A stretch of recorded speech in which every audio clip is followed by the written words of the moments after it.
Hello friends, it's Lex McKee here talking about a family mind mapping day coming up on July the 9th in London. And why not use a mind map to explain what we're going to cover on the day? So let's begin with the central focus. There you've got a brain and a paintbrush to represent the mind mapping and our 4 key headings. If I work around clockwise, we've got the exclamation marks with like a comic excited bubble there to talk about the benefits. Then moving down to about 4 o'clock, we've got a bubble with 2 cogs to talk about the technique itself that we'll be learning. And then at 8 o'clock, we've got the light bulb, and that's for the light bulb moments when we talk about the applications of this amazing technique. And finally, about 10 o'clock there, we've got the 2 speech bubbles, because I'm going to share some bonuses with you that I hope you'll want to speak to others about and get that excited about it. Okay, let's go to branch number 1 and talk about the benefits. So you've got your exclamation marks there with the comic burst. Mind mapping really is about mapping the minds. There's a surprise. So you can use mind mapping for anything you use your mind for, your brain for. And I like to use the C's here to make it more memorable. So brains need to capture ideas. So mind mapping is used to capture your thoughts, but then to clarify those thoughts.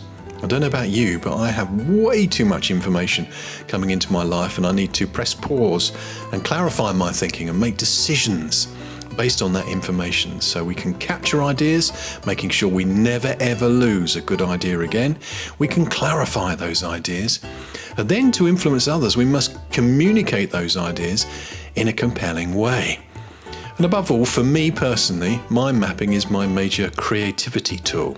So with mind mapping, the benefits are you can capture, clarify, and communicate your thoughts in a compelling and creative way. So what is the without? Well, the without is without boredom. I don't know if you've ever been to a boring workshop or sat through a boring class at school.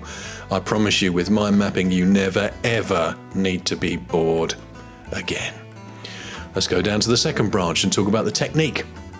I've used a word here, focus. I've been a bit naughty because there's an estate agent around here called Domus, and they've used a V instead of the U in the style of the Romans. So I'm going to do focus with a V instead of the U, but it's actually going to be a V. So the technique we will learn, we'll talk about the importance of the central focus. That's why we always start with the center of a page on the mind map, but also focusing your mind. And then the O is going to be for organize. How do we organize our thoughts? This is the ultimate thought organization tool. If you ever need to declutter your thinking and get that clarity of focus, mind mapping is the tool for you.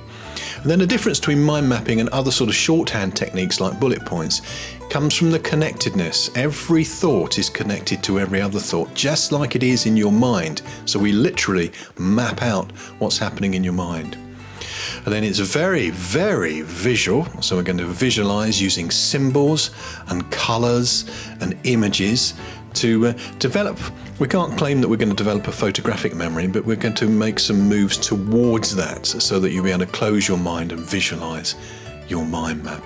And then the S is for simplify. As you become more and more confident and bold with your mind mapping technique, the technique becomes simpler and simpler, enabling you to summarize your thoughts succinctly, boil it down to single words per line as a kind of visual shorthand. So that's our focus there with a V instead of the U. Focus, organize, connect to visualize, and simplify. Over to the 8 o'clock on the map now for the third branch, applications. Really, you can use mind mapping for anything you use your brain for, your mind for. So specifically, it was designed initially as memory mapping to boost your memory. Obviously, then it's going to help you with any study skills at school and after school.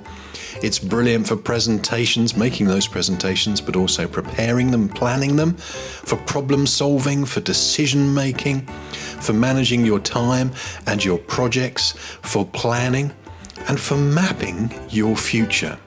So we talk about wealth mapping on the program, we talk about life mapping on the program, and we'll even stray into love mapping. Yes, some people have got married because of mind maps. Up to the fourth and final branch, talk about the bonuses.